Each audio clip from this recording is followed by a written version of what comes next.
I'm Bonnie Brushwood, and welcome to my studio. I'm going to be working on some of my large vessel forms for you today. I like to use stoneware clay because it helps me to give a lot of structure to the work that I'm making. We will be using, at the very beginning of our demo, some Soldate 60, and the pieces that I've already pre-built for our demonstration purposes are out of armstone. So we'll start at the very beginning. I have a early on, middle, towards the end, and then hopefully I'll have that final piece fired for you so you can see what that's like. I love having a really sturdy table that I can leave my work out on for about 2 weeks. I work every day for about 2 hours, and it's about a 2-week process to build them slowly over time. That continuality is pretty important because as you build up, it needs to dry, and that drying gives it a little structure for your next day building. And that's how I'm able to go pretty tall and pretty thin. And I like them to have a delicacy to it so that those thin walls may go against some people's nature when it comes to clay. I know a lot of people have opinions when they come to their clay builds, and I find that my forms have a lot of structural integrity, and they look beautiful and fragile, and can take shapes that speak to what I want to do as an artist. So by building with a thin wall and building slowly, I get to achieve some of those dramatic results. So I'm going to go ahead and start off just the way I start off. I have this Soldate 60 stoneware. I love the stoneware. Give me some grog in my work, and give me just something to build on. So I use raku a lot. I use armstone a lot. Looks like I came in here and added some water to this one. So we'll see how this looks. Also, I really hate wedging and stuff. So I take a sense of, I buy some clay, and bought this really premium, nice clay from Armadillo. I want to just be able to use this, like just get into it and not worry about all the fussy nature of wedging, which hurts my hands. And it always has, ever since I was a kid in school taking lessons. So I go with more of the slamming method. And that gives my clay some of that, those little particles interaction to kind of stick together, but also saves my hands some trouble. Now, I will show my piece that I did in college. So nobody at my previous studio. Previously, I was at Fireseed Clay Studio, and very lucky to have space there. So they hadn't seen this work, but I'll tell you the funny story of how I came up with this method. Is we were assigned the project of making an urn, so we could take that wherever we wanted to. There were a couple different projects, but that's the one I chose. And myself, we had very traditional means of burial, so I really didn't know what an urn was. But I thought, oh, well, if you're going to stick your whole body in it, then it's got to be really big. Well, that comes from a 20-year-old. Only a 20-year-old would think that way. So I made this massive piece, and it took me 2 weeks.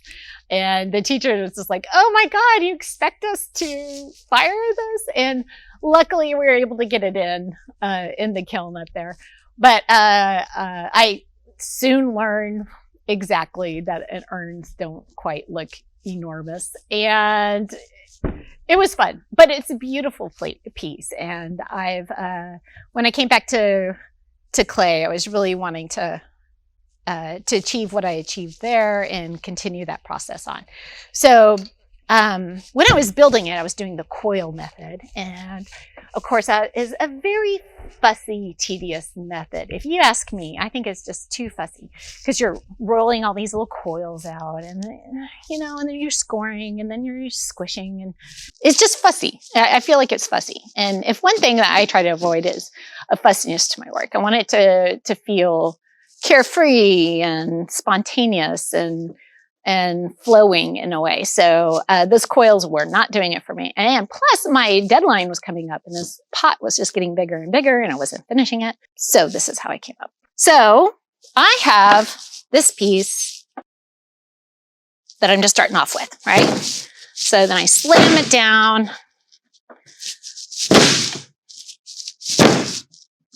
To start getting some shape. And get all that clay to be compressed. So very natural way to get compression. Okay, I feel pretty good about that. We got started. And I'm going to come in and just give some shape to this. So as I'm beginning, I usually have had a notebook full of notes.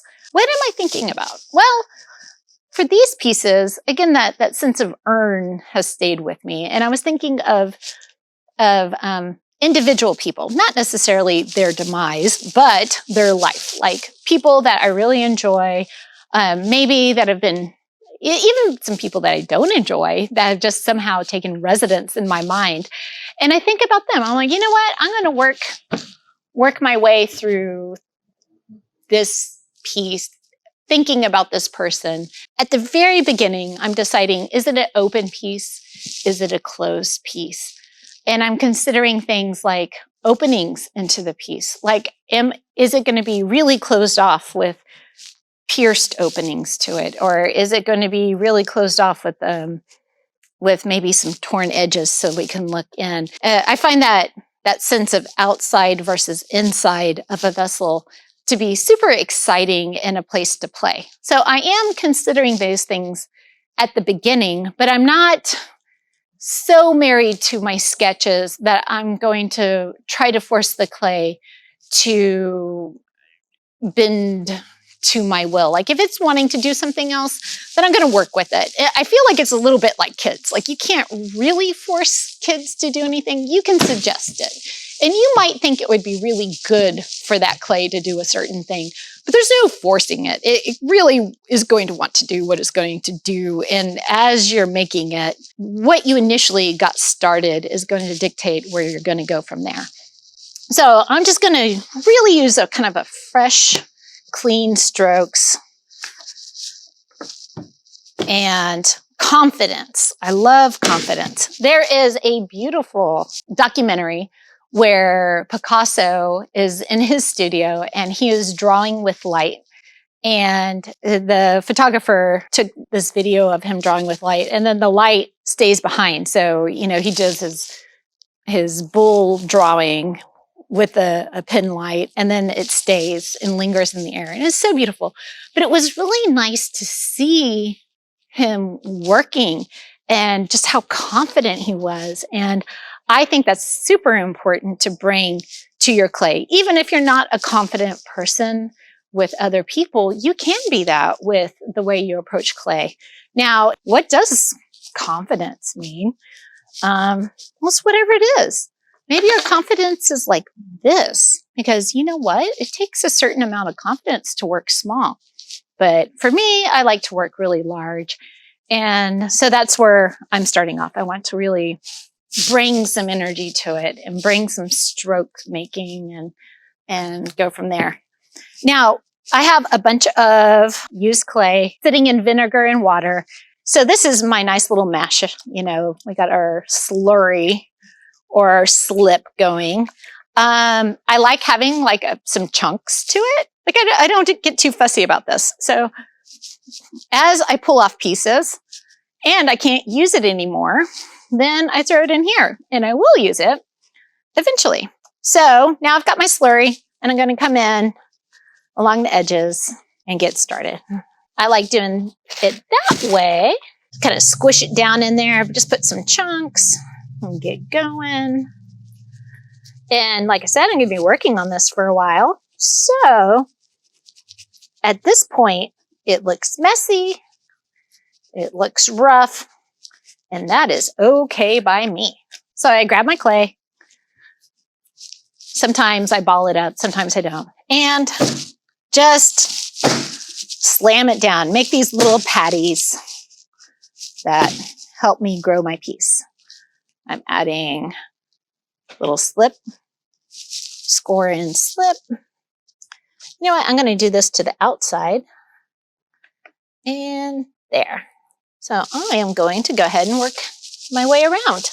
This is what I call doing my rounds as an artist, because I'm going around the piece. And when I've done all the way around, then I know I've done for this time period.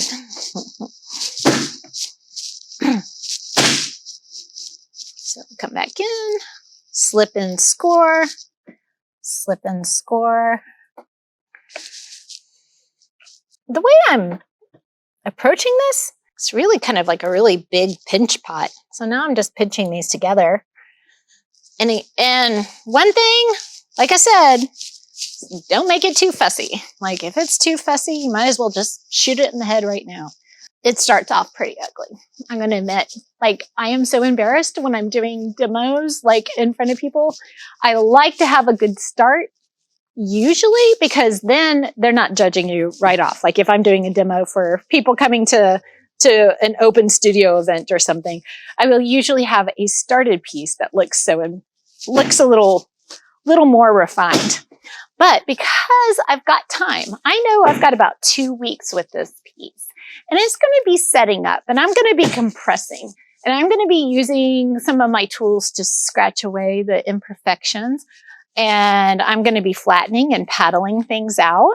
So, not too concerned with this stage. Like, I know this isn't finished.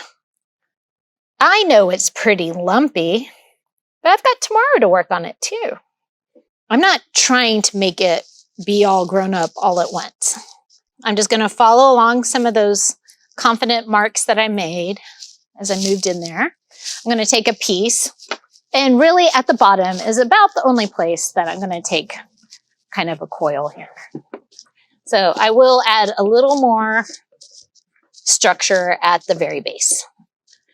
So this is pretty remedial. You guys have been in clay for a long time. You know all about this.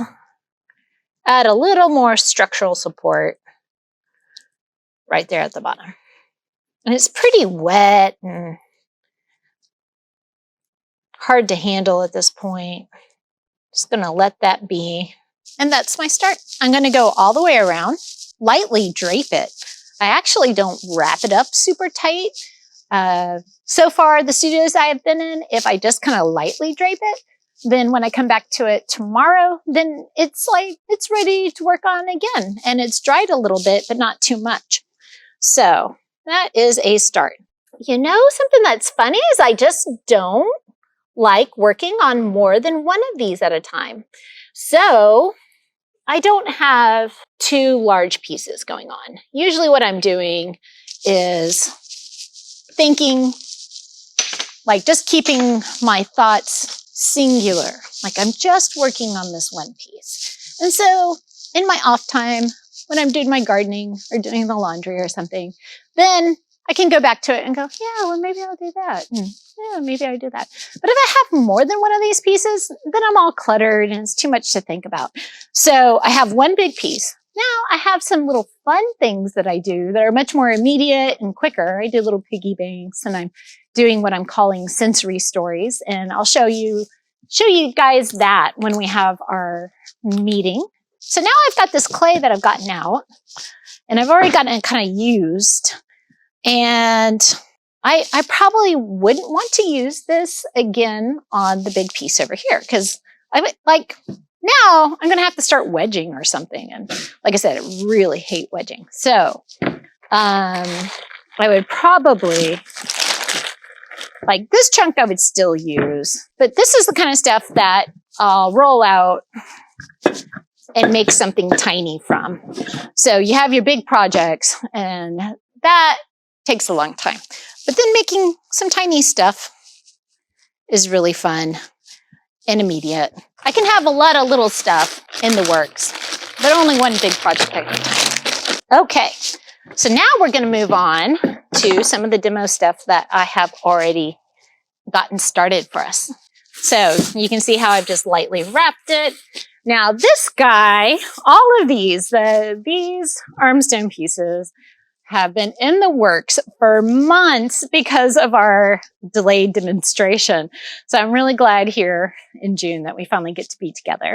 But I've been just spraying this guy just to keep him moist. And, you know, I feel pretty good about it. So I got to start. I'm kind of thinking of these kind of tulip shape. That's like a tulip kind of reaching shape. And as I'm working with my design, I am now at the point where I'm trying to make it work with the golden ratio. So I have an app on my phone that I use. I take photos of my piece and then see how well it's fitting into the golden ratio. And I really like thinking about my pieces as growing and making it part of nature in a way. And this lets me, again, avoid some of the fussiness that comes with trying to make something exact. And it has this feeling of nature because so much of nature does fall into those ratios.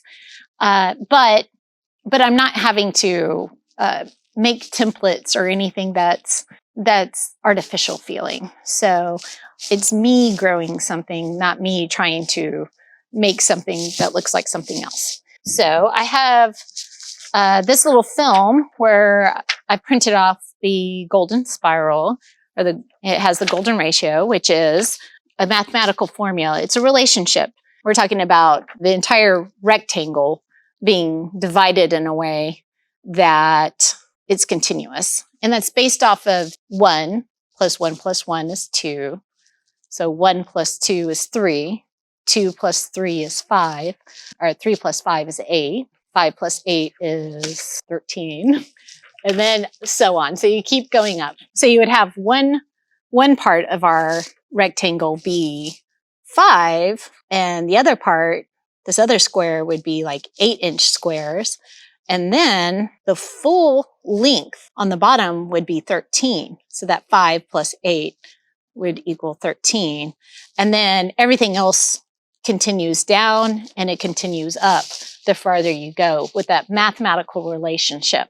And a lot of times the way that flowers grow are mathematically attuned to that because of the way their petals are added and the way they fold out in order to catch the sunlight. And people say that our bodies fall into that. So you've seen that classic with Da Vinci character where his arms are out and the man demonstrating how the relationships of his body, like his head to his torso to his legs. And we fall into that. So a lot of our furniture does. And a lot of the things we put into our life falls into that mathematical construct. And I don't think you can go wrong if you work with those ratios. Now, again, there's this thing about things that are tedium. Like I am really not wanting to get bogged down and fussy. And so when I thought, I always wanted to work with that sense of mathematical, beautiful structure, but sitting down and actually doing the math was not working for me as an artist. And then one day I was taking a class and they were talking about using the golden ratio. And I thought, I bet you there's an app for that. And sure enough, there's an app. So I take photos and I overlay golden section on top of my pieces to see if they're working. And then I also realized that, hey, there's tools for that too. So I looked through this little window, this little film that I printed it out on. And that is an easy layman's way of getting that started. So I can see whether or not my curves are lining up with that. And you know what? This is actually really kind of nice. I might finish this piece up. This curve is lining up right here very beautifully. And it's the right proportions too. So this guy is almost done if I want to be done. This side is falling off a little bit, but I can keep working with that. So, but let's just assume I'm going really big.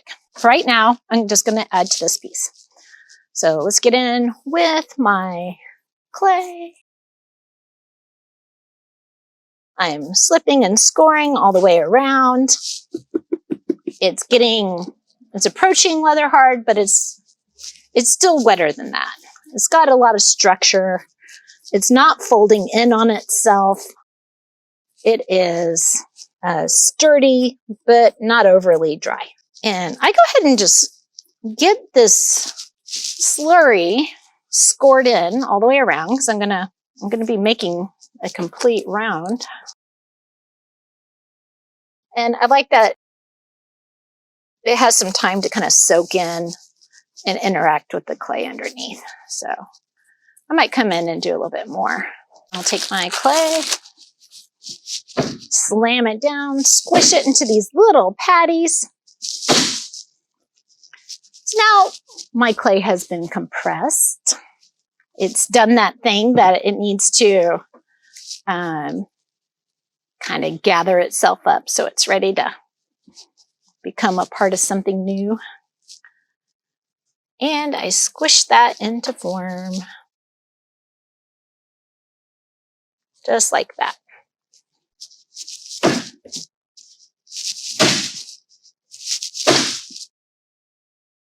And you know, that's about the size of the palm of my hand. And so do you see how you're avoiding some of that tedium of coils? Because coils tend to be a little smaller. It's a good way to get some height quickly. Kind of that pinch process, squishing them together. Usually you've got some music going on, so you get into a groove. So I'm just using my thumb to bridge from one side to the other, putting that fresh clay with fresh clay. Right now, you'll notice that while it's coming together, there are these grooves where all the patties overlay. So where I attached it, I've got a rut right here and a rut between each piece. And I'll address that after I go all the way around. Getting the pieces put on all the way around makes it so it doesn't fold in on itself. Even if I'm going to be adding some shapes into this, like some openings, I do go ahead and build the whole piece and cut away those openings rather than trying to leave gaps where I want my openings. The piece is less prone to failure if I've got it structurally sound all the way around. These seams where everything's overlapping and I've got some of my slip to join them, it's kind of prone to want to fold in on itself or get away from you. So I continue along in that way. So far I hadn't even used any tools yet, have I? But I'm going to go ahead and bring out this one. This has been pretty much the one tool that I've been using to shape the entire thing. I use one, maybe two tools in the process. And even if there is some places where we're going to get some finer details or some closing off or some opening up, I'll probably still just use the one tool. I was reading about golden ratio in design, and there's a woodworker. I think he's in Australia. And I was delighted to hear him say the same thing. So as a woodworker, he might make one tool to work from for his entire piece. And that helps with the unity. And so now what I am doing is coming in here and smoothing those pieces out, compressing the clay some more just between my hand and that tool. So whatever ridge that was created by piecing the pieces together, it gets smoothed out and compressed in this process. And I do this time and time again. And I'm just continuing to compress the clay. Now, let's say I finished this entire segment, like all the way around. Let's look at this. I'm going to come in and add my little worms. I think that's what Robin might have called it. Little worms here. And use my finger as a tool to push it into those places. And know that, you know what? This clay is going to get compressed again and again over the next couple of weeks. So it may not look really beautiful right now, but it'll get there. But as things dry, I do want to consider my ability down here as it dries from the bottom up to make adjustments. So I don't want this to get too dry. But if I'm getting big, then it's going to be drying. So I will finish my pieces slowly on up. And this section down here might get to a part where I don't want to work on it anymore. It's just going to break if I keep working on it.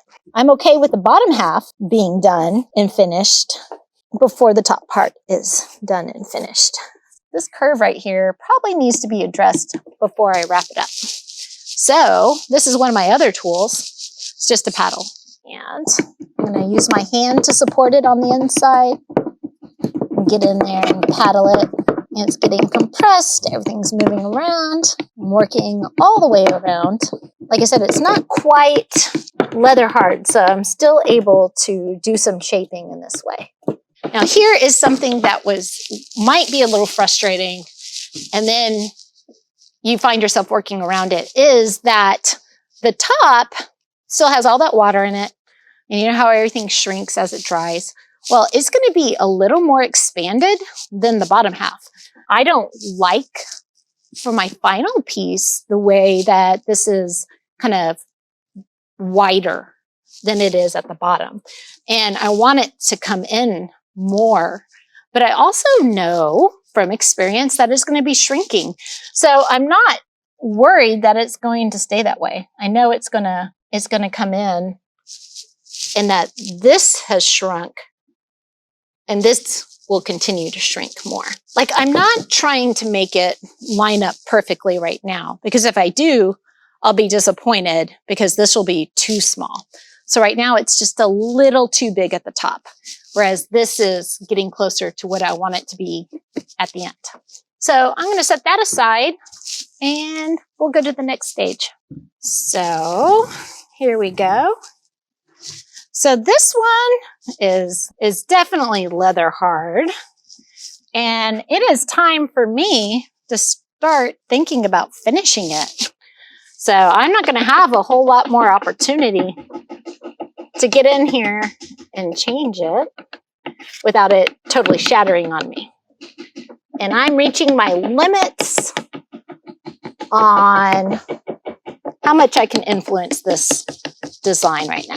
You can see the color of it getting dustier on the bottom.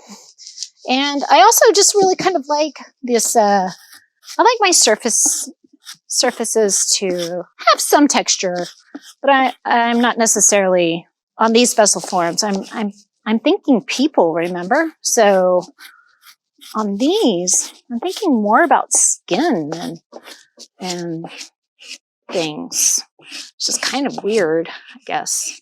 Well, now as I'm shaping, I am finding that the top level, like the very surface level, is dry and kind of brittle. But then once you get into it, then you'll find that underneath is kind of wet.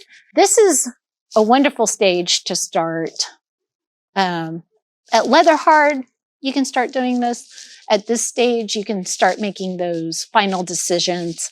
And carving away is also compressing what you're doing. And every potter's friend is some foam, is it not? So I have plenty of this running around. Normally, I would just set this in my lap. So it turns out that my lap is nice and smushy too. So it doesn't fall apart in my lap. Also, you can just use foam. But usually I'll just sit down with this baby in my lap and make some carvings. And So I'm able to get in there, compress, shape, smooth away some of the lumpy bits that make it not look finished. And I'm using just that one tool from start to finish. All the marks I'm making are continuous and filled with unity. I had a large spinning chair, sofa thing, like a love seat, and the dog ate it. So I took that bottom part off of it and have a fabulously large platform to work on that spins. So that's very helpful too. But honestly, right now, you wouldn't be able to see it on the camera, but I would just have this in my lap. I feel like I'm getting my information through all that sensory, because I can feel it through my lap, I can feel it through my hands, and just everything, if it feels like it's going to break or not. So again, with those confidence strokes, now that I'm making final decisions here, I really want to think about my direction, because your line work can inform your form. So that is a way to give volume to something, is your line work. And so I see these strokes that I'm making as a bunch of lines and opportunity to inform the form, give volume. You see that with artists like Rembrandt, Van Gogh in his sketches, Da Vinci did that a lot. And if you're wanting to make fine art, look at fine art. Like, get yourself to the museum and really see what's happening there. All those moments of imperfection, like right now, I'm developing a little bit of a crack right here. And, you know, I could really get all uptight about it and fussy and work it to death and try to make that go away. But then it's not genuine. And also, like, when you see enough, like, beautiful artworks that have remained for centuries in museums, they are not perfect. There are plenty of line marks and erasure marks, and that just really gives it this beauty and authenticity. So I'm not going to get fussy about it. I think it's fine. And, you know, I'm going to see my piece for what it is right now and where it wants to go, and I'm going to keep working that way. I'm not going to keep putting pressure there unless I want to break it and make a little bit more of a break. I really like this stage. This is pretty satisfying to get in here and start carving and making it closer to realized. My oldest is a teenager. Yeah, they're flaws, but it's what makes her her. It's beautiful. We can address them, make those flaws work for who that person's going to be. I do not give up on pieces very easily. Now, you see me with these sweeping movements. These are my movements. That's one of the things that I think is kind of really beautiful, is that everybody approaches making in their own way. While I was inspired by Picasso, he was a man. He never wore shirts, apparently.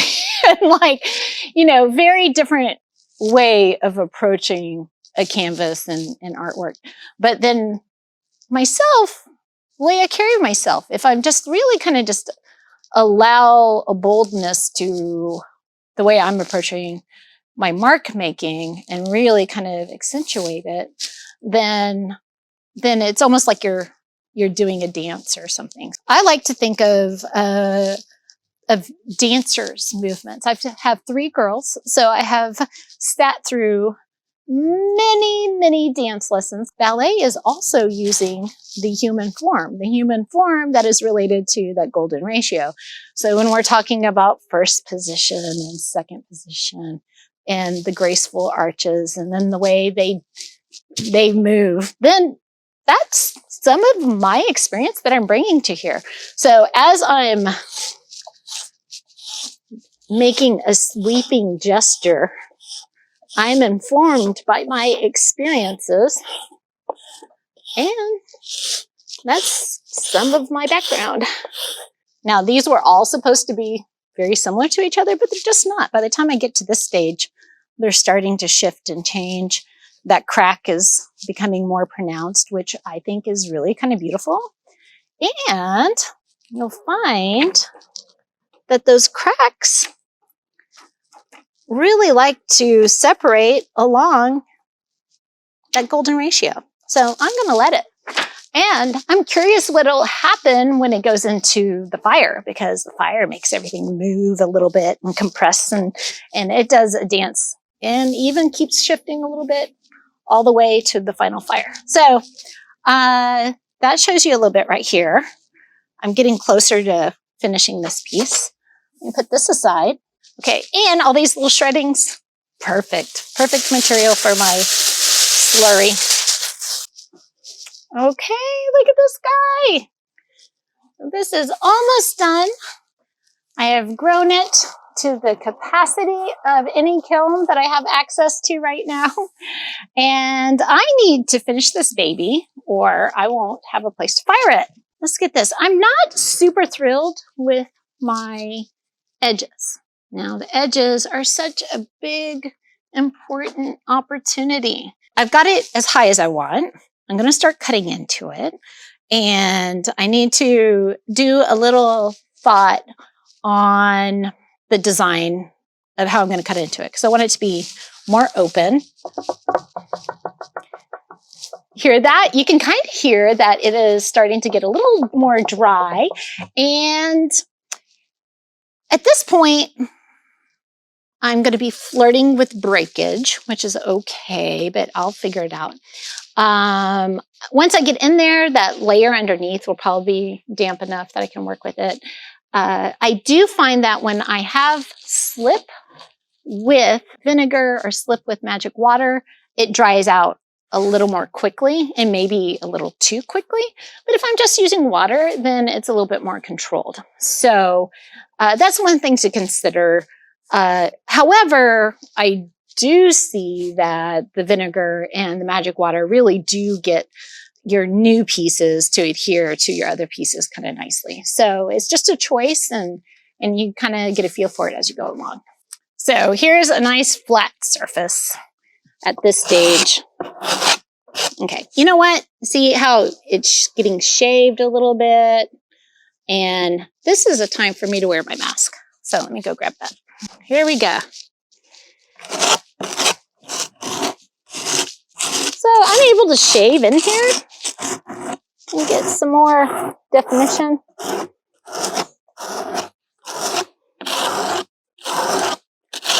Because I'm not just worried about the line at the top. I'm worried about the line that this form is presenting as I look all the way around it. Because it's not just front and back.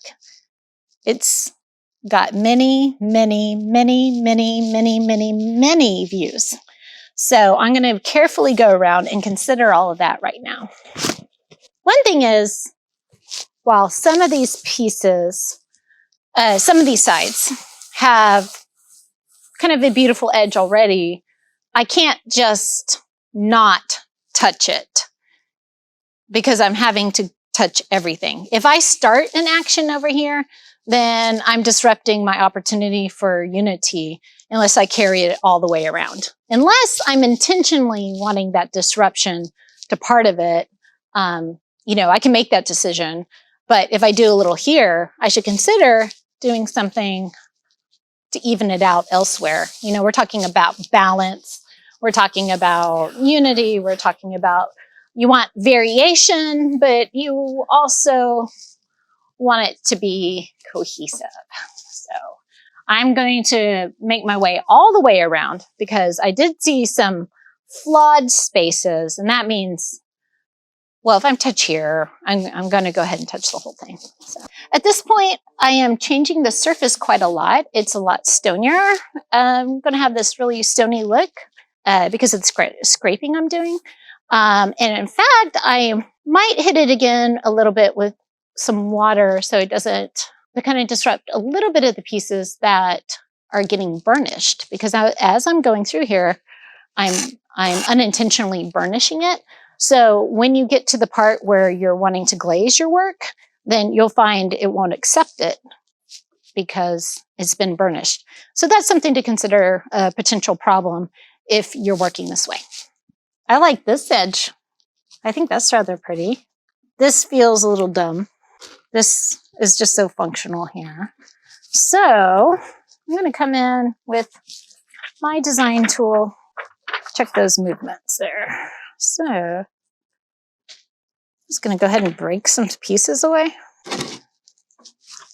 How does this compare to my other side?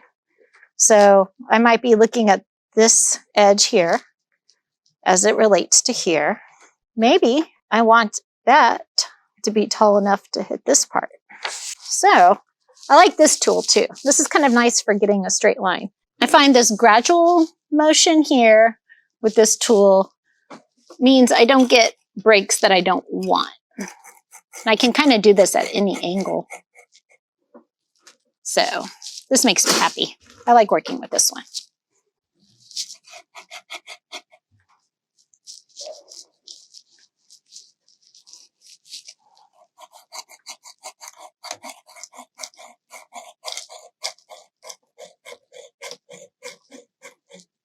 Look at that nice clean edge. Very intentional edge.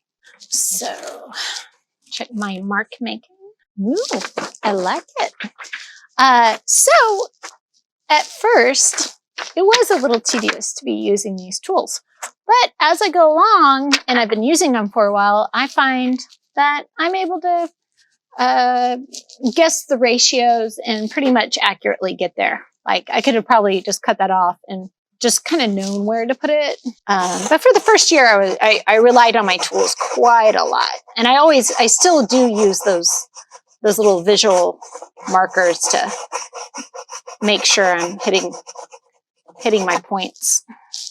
Really everything from here down, I have gone in and used my tool to give it breadth and work my way up. And I've been doing that all along, as we saw with the other pieces earlier. Now that it's getting really dry, I can't alter its shape a whole lot without sanding into it a little bit. But this guy is wood, but now I need a metal rib because it really kind of, it chews off some of that, some of that clay in a way that only metal can do, this thin rib. So I'm supporting these pieces with my hand, so I'm not just breaking them all off. But I'm also not freaking out if little pieces come off too. I'm like, well, you know, that's part of it. So I think this little piece right here is interesting. There's a little gap. I'm making my rugged cuts. Now this is a different tool that's essentially the same thing. Gives me my golden curve. And these are the calipers that give me my ratios. But it's a tool. I just got this one on Amazon. It's there. So let me consider. So I made a bold decision. I've made an incision that aligns with some of my overall mathematical design elements. And that's going to inform everything else. We've got like a major choice here. And now my job is to reconcile that all the way around and be done. Right now, I know I hate what's happening here. So that needs to be finished up. It just looks kind of mushed and dumb, not intentional or even naturally made. It's just kind of squished. So that's got to change. I see this element here that I think is kind of a pretty gap and big enough to be noticed. So that's a thing. I like this little gap right here. Might need exaggerated a little bit. This feels not right. And I do like my edge here. This is okay. This, not so much. So I'm looking at that line quality because I have the light here. The inside's dark. And so I can see that line really well with the contrast between these two. So that makes me happy. I really feel like I hit that. You know what? I'm going to go ahead and make that flat too. I'm just going to come in here and force some natural breakage.